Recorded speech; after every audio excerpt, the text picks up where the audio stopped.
ನಮಸ್ಕಾರ ವೀಕ್ಷಕರೇ, ನೀವು ನೋಡ್ತಿದ್ದೀರಾ ಪಬ್ಲಿಕ್ ನ್ಯೂಸ್ 24/7. ನಾನು ಶ್ರೀ ವಿಜಯ್. ವೀಕ್ಷಕರೇ, ಇವತ್ತಿನ ವಿಶೇಷ ಕಾರ್ಯಕ್ರಮದಲ್ಲಿ ಯಾರಿದ್ದಾರೆ ಅಂತ ನಾನು ನಿಮ್ಗೆ ತಿಳಿಸ್ಬೇಕು ಅನ್ಕೊಂಡಿದ್ದೀನಿ. ಒಂದು ಅಂಡ್ ನಮ್ಮ ರೆಗ್ಯುಲರ್ ನ್ಯೂಸ್ ನೀವು ನೋಡ್ತಾ ಇರ್ತೀರಾ, ಏನಾದ್ರೂ ಒಂದು ಡಿಫ್ರೆಂಟ್ ನ್ಯೂಸ್ ತಗೊಂಡ್ ಬರ್ತಾ ಇರ್ತೀವಿ. ಆದ್ರೆ ಇವತ್ತಿನ ಎಪಿಸೋಡ್ ತುಂಬಾ ತುಂಬಾ ತುಂಬಾ ಪ್ರಾಮುಖ್ಯವಾದದ್ದು ಅಂತ ಹೇಳ್ಬೋದು, ತುಂಬಾ ಇಂಪಾರ್ಟೆಂಟ್ ಶೋ ಅಂತ ಹೇಳ್ಬೋದು. ಯಾಕೆ ಅಂದ್ರೆ ಈ ಒಂದು ಎಪಿಸೋಡ್ ನಮ್ಮ ಜೀವನವನ್ನ ಚೇಂಜ್ ಮಾಡುತ್ತದೆ. ಅಂದ್ರೆ ದುಡ್ಡಿನ ವಿಚಾರದಲ್ಲ, ನಮ್ಮ ಆರೋಗ್ಯದ ವಿಚಾರದಲ್ಲಿ ಬಹಳ ಮುಖ್ಯವಾದದ್ದು. ಸೊ ಈ ಒಂದು ಕಾರ್ಯಕ್ರಮನ ನೀವು ತಪ್ಪದೆ ಸ್ಕಿಪ್ ಮಾಡದೆ ಕೊನೆವರೆಗೂ ನೋಡ್ತೀರಾ ಅಂತ ಅನ್ಕೊಳ್ತೀನಿ. ಹಾಗಾದ್ರೆ ಬನ್ನಿ, ಇವತ್ತಿನ ವಿಶೇಷ ಕಾರ್ಯಕ್ರಮದಲ್ಲಿ ನಮ್ ಜೊತೆ ಯಾರಿದ್ದಾರೆ, ಅವರ ವಿಶೇಷತೆ ಏನು, ಅವರ ಸಾಧನೆಗಳೇನು, ಅವರು ನಡೆದು ಬಂದ ದಾರಿ ಹೇಗಿತ್ತು, ಅವರು ಎಷ್ಟೋ ಲಕ್ಷ ಅಲ್ಲ ಕೋಟಿ ಜನರಿಗೆ ಮಾದರಿ ಆಗಿದ್ದು ಹೇಗೆ, ಈಗಲೂ ಕೂಡ ಅವ್ರನ್ನ ಕಂಡ್ರೆ ಜನ ಎಷ್ಟು ಪ್ರೀತಿ ಮಾಡ್ತಾರೆ, ಎಷ್ಟು ಬಿದ್ದು ಸಾಯ್ತಾರೆ ಅನ್ನೋದಕ್ಕೆ ಒಂದು ಉದಾಹರಣೆ ಅಂತ ಹೇಳ್ಬೋದು. ಇವ್ರ ಹೆಸರು ಪಾಸಿಟಿವ್ ತಿಮ್ಮಯ್ಯ ಅಂತ. ಹಾಗಾದ್ರೆ ಯಾರಿರ್ಬೋದು ಅಂತ ಯೋಚನೆ ಮಾಡ್ತಿದ್ರ? ಅದನ್ನ ನಾನು ಹೇಳಲ್ಲ, ಅವ್ರ ಬಾಯಿಂದಾನೆ ತಿಳ್ಕೊಳ್ಳೋಣ. ಹಾಗಾದ್ರೆ ಬನ್ನಿ, ಅವ್ರಿಗೆ ಕಾರ್ಯಕ್ರಮಕ್ಕೆ ಸ್ವಾಗತವನ್ನ ಕೊಡೋಣ. ಸರ್ ನಮಸ್ಕಾರ. ನಮಸ್ತೆ. ಕಾರ್ಯಕ್ರಮಕ್ಕೆ ಸ್ವಾಗತ. ಹೆಸರಲ್ಲೇ ಪಾಸಿಟಿವ್ ತಿಮ್ಮಯ್ಯ ಅಂತ ಇದೆ. ನಾನೇನ್ ಪಾಸಿಟಿವ್ ಹೇಳ್ಬೇಕಂತ ನನಗ್ ಗೊತ್ತಿಲ್ಲ. ಅಂಡ್ ಕೆಲವೊಂದು ನಿಮ್ಮ ಹಿನ್ನೆಲೆಗಳು, ನೀವು ನಡೆದು ಬಂದ ದಾರಿಗಳನ್ನ ನೋಡಿದಾಗ, ನೀವು ಎಷ್ಟೋ ಲಕ್ಷಾಂತರ ಜನರಿಗೆ ಮಾದರಿಯಾಗಿರೋದನ್ನ ನೋಡಿದಾಗ ನಾವು ಪ್ರಶ್ನೆ ಕೇಳೋದಕ್ಕೆ ಯೋಚನೆ ಮಾಡ್ಲೇಬೇಕಾಗುತ್ತೆ. ಏನಿಲ್ಲ, ಯಾಕಂದ್ರೆ ಕೆಲವೊಂದು ವಿಚಾರಗಳ ಬಗ್ಗೆ ನಾವು ವಿಶ್ಲೇಷಣೆ ಮಾಡ್ತಿರ್ತೀವಿ. ವಿಚಾರಗಳು ಬಂದಾಗ, ಆಮೇಲೆ ಆರೋಗ್ಯ ಅಂತ ಬಂದಾಗ, ಜೀವನ ಅಂತ ಬಂದಾಗ, ಪ್ರಕೃತಿ ಅಂತ ಬಂದಾಗ, ಸಾಕಷ್ಟು ವಿಚಾರಗಳನ್ನ ಅನಲೈಸ್ ಮಾಡಿ, ಯೋಚನೆ ಮಾಡಿ, ಆಲೋಚನೆ ಮಾಡಿ, ನಾಲ್ಕಲ್ಲ ಎಷ್ಟೋ ಲಕ್ಷದ ಜನರಿಗೆ ಮಾದರಿ ಆಗಿರೋರು ನೀವು. ಆಮೇಲೆ ಪರಿಸರ ಅಂತ ಬಂದಾಗ ಹೀಗೆ ಇರಬೇಕು, ನಮ್ಮ ಲೈಫ್ ಸ್ಟೈಲ್ ಹೀಗೆ ಇರಬೇಕು. ಯಾಕಂದ್ರೆ ಇತ್ತೀಚಿನ ದಿನಗಳಲ್ಲಿ ನೀವು ನೋಡ್ತಾ ಇದ್ದೀರಾ, ಎಲ್ಲ ಇಂಗ್ಲಿಷ್ ಮೆಡಿಸಿನ್ಗೆ ಹಿಂದೆ ಹೋಗ್ತಾ ಇದ್ದಾರೆ. ಸೊ ಇದನ್ನ ನಾವು ಚೇಂಜಸ್ಗೆ ತರಬೇಕು, ನಮ್ಮ ಜೀವನ ಎಷ್ಟು ಬ್ಯೂಟಿಫುಲ್ ಆಗಿ ನಾವು ಇಟ್ಕೋಬೇಕು ಅನ್ನೋದು. ಕೆಲವೊಂದು ಡೈಲಾಗ್ನ ಕೇಳಿರ್ತೀರಾ, ನಮ್ಮ ಲೈಫ್ ನಮ್ಮ ಅಂಗ ಇಲ್ಲಿದೆ ಅಂತ. ಅಂದ್ರೆ ನಾವು ಮಾಡೋ ಕೆಲಸ, ನಾವು ತಿನ್ನುವಂತ ಆಹಾರ ಪದ್ಧತಿ ಮೇಲೆ ಇರುತ್ತೆ ಅಂತ. ಸೊ ಈ ವಿಚಾರವಾಗಿ ಮೊದಲಿನಿಂದ ನಿಮ್ಮ ಬೇಸಿಕ್ ಸ್ಟಾರ್ಟ್ಅಪ್ ಹೇಳೋಣ. ವೀಕ್ಷಕರ, ಇನ್ನೊಂದು ವಿಚಾರ ಜಾಸ್ತಿ ಹೇಳಲೇಬೇಕು ಇವ್ರ ಬಗ್ಗೆ. ನಾನೊಂದು ಪುಸ್ತಕನ ಇಟ್ಕೊಂಡಿದ್ದೀನಿ, ಆಹಾರವೇ ಅಮೃತ ದಿನಚರಿಯೇ ಜೀವನ ಅಂತ. ಅಂದ್ರೆ ನಾವು ತಿನ್ನುವಂತ, ಇಂಟೇಕ್ ಮಾಡುವಂತ ಆಹಾರ ಎಷ್ಟು ಇಂಪಾರ್ಟೆಂಟ್ ಅನ್ನೋದಕ್ಕೆ ಈ ಬುಕ್ಸ್ ಒಂದು ಸಾಕು. ಯಾರಿಗಾದ್ರೂ ಆರೋಗ್ಯ ಸಮಸ್ಯೆ ಇತ್ತು ಅಂತಾರೆ, ಈ ಬುಕ್ಸ್ ಓದಿದ್ರೆ ಸಾಕು, ನಿಮ್ ಜೀವನ ನೀವೇ ಚೇಂಜ್ ಮಾಡ್ಕೊಳ್ತಾರೆ. ಯಾವ ಡಾಕ್ಟರ್ ಹತ್ರ ಹೋಗುವಂತ ನೆಸೆಸಿಟಿ ಇಲ್ಲ. ಒಂದು. ಆಮೇಲೆ ಇದ್ರ ಜೊತೆಗೆ ಇವರು ಸ್ವಲ್ಪ ಪ್ರಾಡಕ್ಟ್ ಎಲ್ಲ ತಯಾರು ಮಾಡಿದ್ದಾರೆ. ಇದು ಇವತ್ತಿಂದಂತೂ ಅಲ್ಲ, ಇದು 1971 ನಲ್ಲಿ ಎಸ್ಟಾಬ್ಲಿಷ್ ಆಗಿರೋಂಥದ್ದು, ಸ್ಟಾರ್ಟ್ಅಪ್ ಆಗಿರೋಂಥ ಕಂಪನಿ ಇದು, ಇವತ್ತಿಂದಲ್ಲ. ಸೊ ಸುಮಾರು ಡೆಕೆಟ್ಸ್ ಆಗಿದೆ. ಇಲ್ಲಿ ನೋಡಿ, ಆಗ್ರದ ರಾಗಿ ಹುರಿ ಹಿಟ್ಟು ಅಂತ ಇದೆ, ಅಂದ್ರೆ ಆಗ್ರದ ಫುಡ್ ಅಂತ. ಇದನ್ನ ಹೇಗೆ ಬಳಸಬೇಕು, ಇದರಿಂದ ಏನೆಲ್ಲ ಉಪಯೋಗ ಇದೆ ಅಂತ ಕೂಡ ಇವರು ಹೇಳ್ತಾರೆ. ಮತ್ತೆ ಸಿಂಪಲ್ ಆಗಿ ಹೇಳ್ಬೇಕು ಅಂದ್ರೆ, ಇವರು ನಮ್ಮ ಎಪಿಸೋಡ್ಗೆ ಬಂದಿರೋದು, ನಮ್ಮ ಸ್ಟುಡಿಯೋಗೆ ಬಂದಿರೋದು not for the commercial purpose.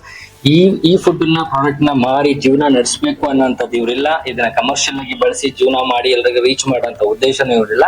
ಇರೋ ಉದ್ದೇಶ ಒಂದೇ, ನಾವು ತಿನ್ನುವಂತ ಆಹಾರ ಎಷ್ಟು ನೀಟಾಗಿ ಇರಬೇಕು, ಏನಿರಬಾರ್ದು, ನಮ್ಮ ದಿನಚರಿ ಆಗಿರ್ಬೋದು, ನಮ್ಮ ಆರೋಗ್ಯ ಆಗಿರ್ಬೋದು, ನಮ್ಮ ಪರಿಸರ ಆಗಿರ್ಬೋದು, ಹೇಗೆ ನಾವು ಬಳಸ್ಕೊಂಡ್ರೆ ನಮ್ಮ ಜೀವನ ಇನ್ನೂ ಅತಿ ಅದ್ಭುತವಾಗಿರುತ್ತೆ ಅನ್ನೋದನ್ನ ತಿಳಿಸ್ಕೊಡ್ತಾರೆ.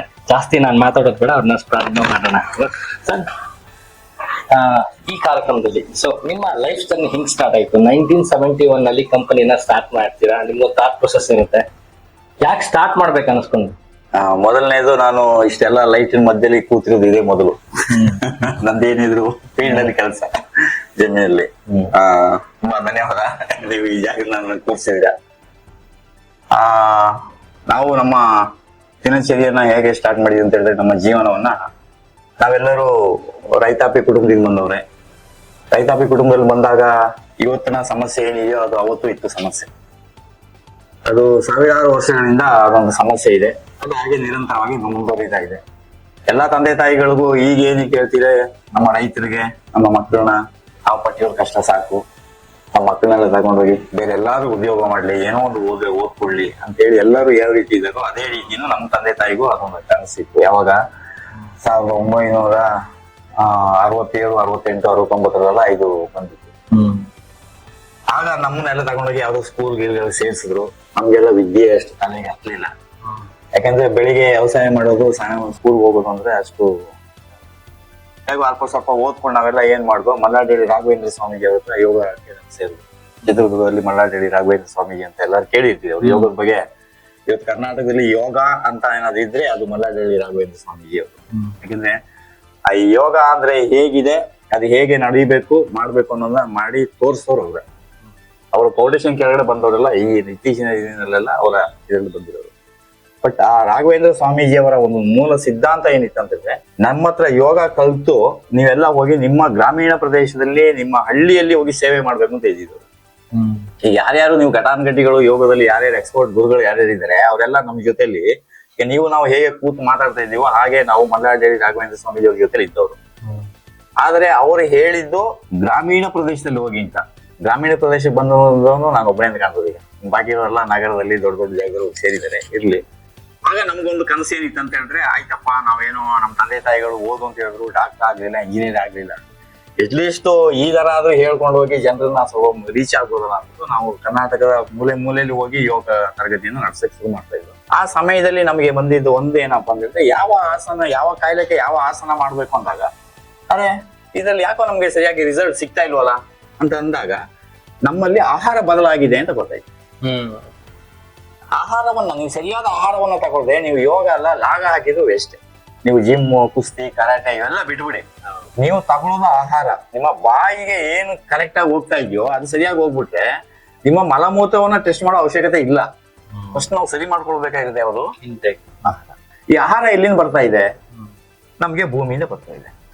ಈ ಭೂಮಿ ಏನಾಗಿದೆ ಇವತ್ತು, ನಾವು ಗ್ರೀನ್ ರೆವಲ್ಯೂಷನ್ ಹೆಸರು ಹೇಳ್ಕೊಂಡು 1965ರಿಂದ ಗ್ರೀನ್ ರೆವಲ್ಯೂಷನ್ ಅಂತ ಮಾಡ್ಕೊಂಡು ನಮ್ಮ ಭೂಮಿಗೆ ಹಾಕಬಾರದ ವಿಷಯವನ್ನೆಲ್ಲ ಹಾಕಕ್ಕೆ ಶುರು ಮಾಡುದು. ಹಂತವಾಗಿ ಮಾಡುವ, ನಿಧಾನದಲ್ಲಿ ಮಾಡುವ, ಒಂದೇ ಸಲ ಮಾಡ್ಲಿಲ್ಲ ನಾವು. ಹಂತವಾಗಿ ಮಾಡ್ತಾ ಮಾಡ್ತಾ ಮಾಡ್ತಾ ಮಾಡ್ತಾ ಇವತ್ತು ಯಾವ ಮಟ್ಟಕ್ಕೆ ಬಂದಿದೆ ಅಂತ ಹೇಳಿದ್ರೆ, ಗೊಬ್ಬರ ಹಾಕದೆ ವ್ಯವಸಾಯ ಬರ್ತದೆ, ಫಸಲು ಬರ್ತದೆ ಅಂತ ಇತ್ತು ಜನರಿಗೆ. ಆಮೇಲೆ ಸ್ವಲ್ಪ ದಿನ ಕಳೆದ್ಮೇಲೆ ಗೊಬ್ಬರ ಹಾಕ್ಲೇಬೇಕು ಅಂತ ಇತ್ತು. ಈಗ ಹಾಕಿದ್ರು ಬರ್ತಾ ಇಲ್ಲ, ಹಾಕಿದ್ರೆ ಬರ್ತಿಲ್ಲ. ಇದು ಒಂದು ದೊಡ್ಡ ವಿಚಾರವನ್ನ ಪ್ರತಿ ಒಬ್ಬನು ನೆನೆಸ್ಬೇಕು. ಇದನ್ನ ಪ್ರತಿ ಒಬ್ಬ ಮನುಷ್ಯನು ಇದನ್ನ ಚೆನ್ನಾಗಿ ಆಲೋಚನೆ ಮಾಡ್ಬೇಕು. ನಿಮ್ಮ ಹತ್ರ ಎಲ್ಲ ಇರ್ಬೋದು, ಬಟ್ ಆರೋಗ್ಯ ಇಲ್ಲ ಅಂದ್ರೆ ಅವೆಲ್ಲ ವೇಸ್ಟ್. ಏನೇ ಇರ್ಲಿ.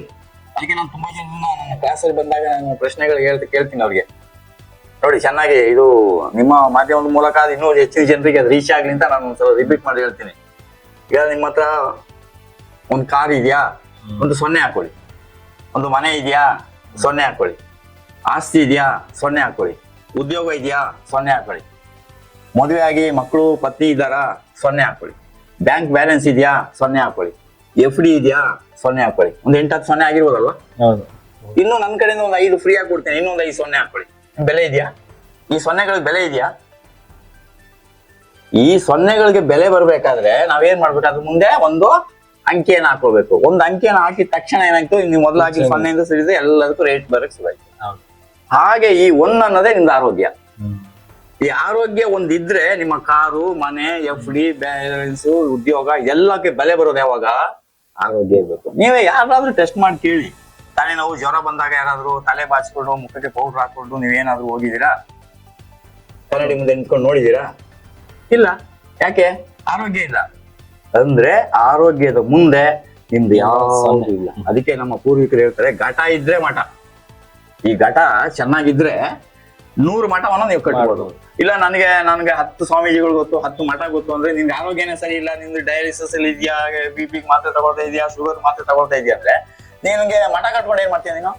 ಅದಕ್ಕೆ ನಿನ್ನ ಘಟವನ್ನೇ ಚೆನ್ನಾಗಿ ಇಟ್ಕೊಂಡ್ರೆ 100 ಮಠವನ್ನು ಬೇಕಾದ್ರೆ ಕಟ್ತೀವಿ.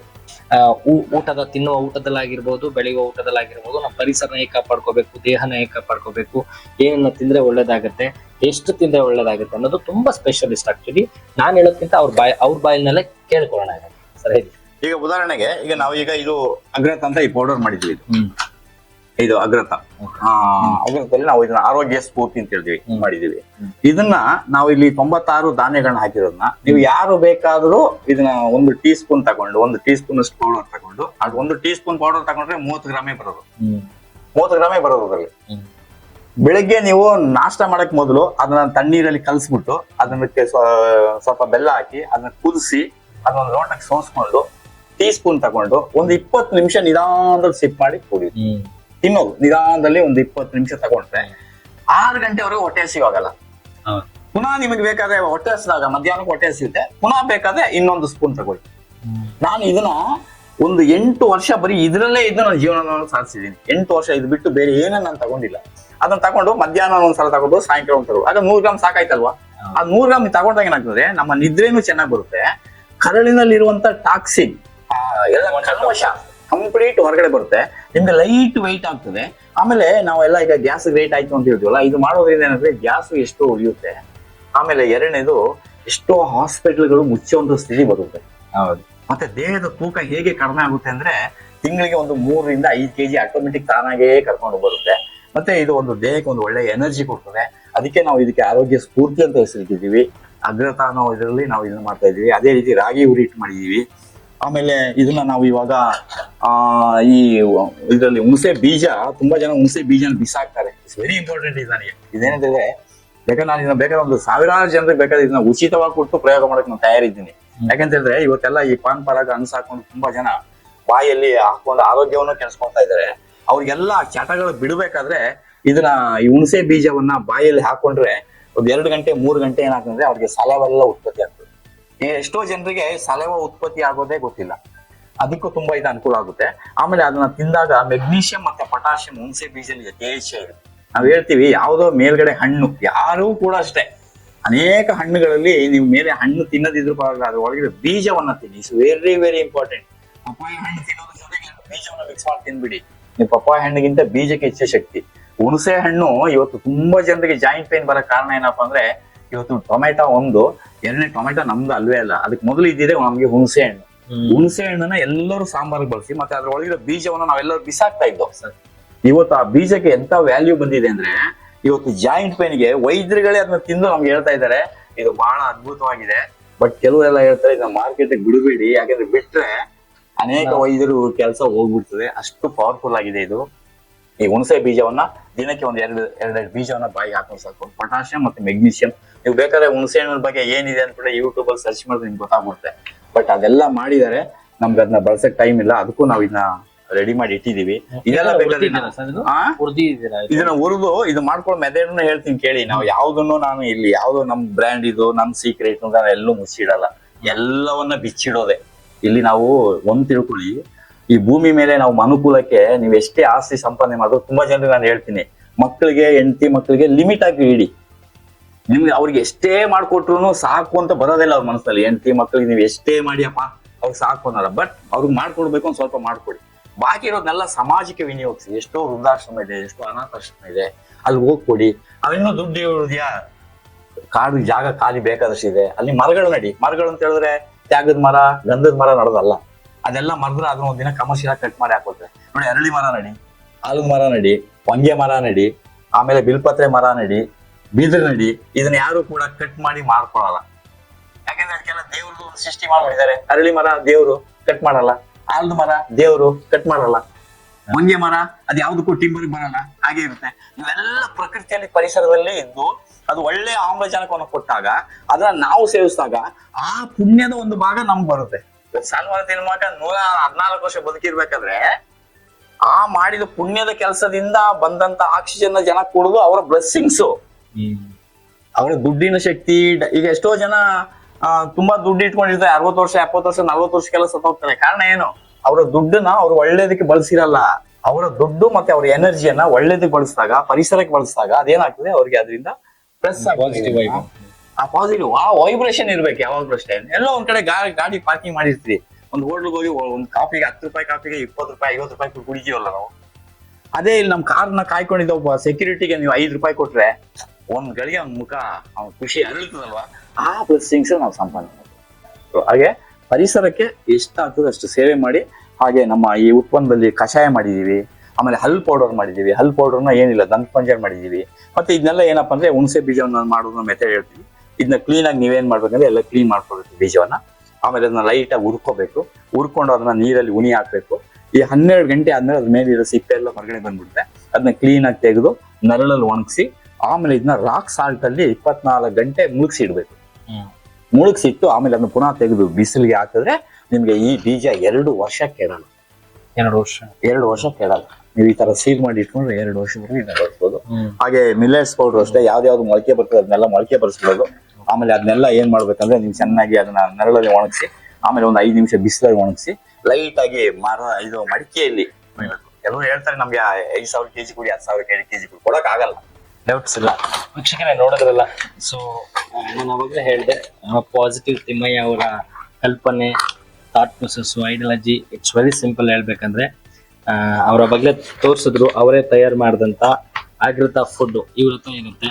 ಸೊ ಇಲ್ಲಿ ಕಾಂಟ್ಯಾಕ್ಟ್ ನಂಬರ್ ಕೂಡ ಕೊಟ್ಟಿರ್ತೀವಿ. ನಿಮ್ಗೆ ಏನಾದ್ರು ಇಂಟ್ರೆಸ್ಟ್ ಇದೆ ಅಂತ ಅಂದ್ರೆ ಅವ್ರಿಗೆ ಕಾಲ್ ಮಾಡ್ಕೊಂಡು ತಿಳಿಸ್ಕೋಬಹುದು. ಇದರಲ್ಲೇ ಕೂಡ 1-2-3 ತರ ಪ್ರಾಡಕ್ಟ್ ಇದೆ. ಅದು ಯಾವ ಪ್ರಾಡಕ್ಟ್ ಏನಕ್ಕೆ ಉಪಯೋಗ ಆಗುತ್ತೆ, ಅದರಿಂದ ಏನ್ ಬದಲಾವಣೆಗಳಾಗುತ್ತೆ ಅಂತ ಅದನ್ನು ಕೂಡ ಅವರು ನಿಮ್ಗೆ ಫೋನಲ್ಲಿ ತಿಳಿಸ್ಕೊಡ್ತಾರೆ. ಮತ್ತೆ ಇದೊಂದು ಹುಣಸೆ ಬೀಜ ಕಥೆಯನ್ನು ಕೂಡ ಹೇಳಿದ್ರು. ಇದರಿಂದ ಏನೆಲ್ಲ ಉಪಯೋಗ ಆಗುತ್ತೆ, ಹೇಗೆ ಬಳಸಬೇಕು, ಹೇಗೆ ತಯಾರು ಮಾಡ್ಬೇಕು ಅಂತ ಅವರು ಇನ್ನೊಂದು ಹೇಳಿದ್ರು. ಇದು ನಾನು ಮಾರ್ಲಿಕ್ಕೆ ಬಂದಿರೋದಲ್ಲ, ನಿಮ್ಮ ಮನೆಯಲ್ಲೂ ಕೂಡ ಬೇಕಾದ್ರೆ ನೀವು ಕೂಡ ಇದೇ ತರ ತಯಾರು ಮಾಡಿ ಕೂಡ ಒಂದು ಪ್ರಯತ್ನ ಮಾಡ್ಬೋದು ಅಂತಾನು ಕೂಡ ಹೇಳಿದ್ದಾರೆ. ಅದನ್ನು ಕೂಡ ನಿಮ್ಗೆ ಗೊತ್ತಾಗಿಲ್ಲ ಅಂದ್ರೆ ನಂಬರ್ ಇರುತ್ತೆ, ಕಾಲ್ ಮಾಡಿ ಅದನ್ನು ಕೂಡ ನೀವು ಮಾಡ್ಕೋಬಹುದು. ಜೊತೆಗೆ ನಾನು ಫಸ್ಟ್ ಹೇಳಿದೆ, ಸೊ ಆಹಾರವೇ ಅಮೃತ, ದಿನಚರಿಯೇ ಜೀವನ. ಅಂದ್ರೆ ನಾವು ತಿನ್ನುವಂತ ಆಹಾರ ಫುಡ್ ಇದೆಯಲ್ಲ, ಅದು ತುಂಬಾ ಇಂಪಾರ್ಟೆಂಟ್ ಅಂತ ಹೇಳಿದ್ವಿ. ಸೊ ನಾವು ಪ್ರತಿದಿನ ಮಾಡುವಂತ ಕೆಲಸದಲ್ಲಿ ಹೇಗಿರ್ಬೇಕು ಅಂತ. ಸೊ ಆ ವಿಚಾರದಲ್ಲಿ ಈ ಪುಸ್ತಕದಲ್ಲಿ ಸಾಕಷ್ಟು ವಿಚಾರಗಳಿದೆ. ನಾವು ಯಾವ ಆಹಾರನ ತಿನ್ಬೇಕು, ಹೇಗ್ ತಿನ್ಬೇಕು, ಎಷ್ಟು ತಿನ್ಬೇಕು, ಅಂದ್ರೆ ಏನೆಲ್ಲ ಬದಲಾವಣೆಗಳಾಗುತ್ತೆ, ನಮ್ಮ ಜೀವನನ ಹೇಗೆ ಇಟ್ಕೋಬೇಕು ಅನ್ನೋದ್ರ ಸಾಕಷ್ಟು ವಿಚಾರಗಳು ಈ ಪುಸ್ತಕದಲ್ಲಿದೆ. It's very simple.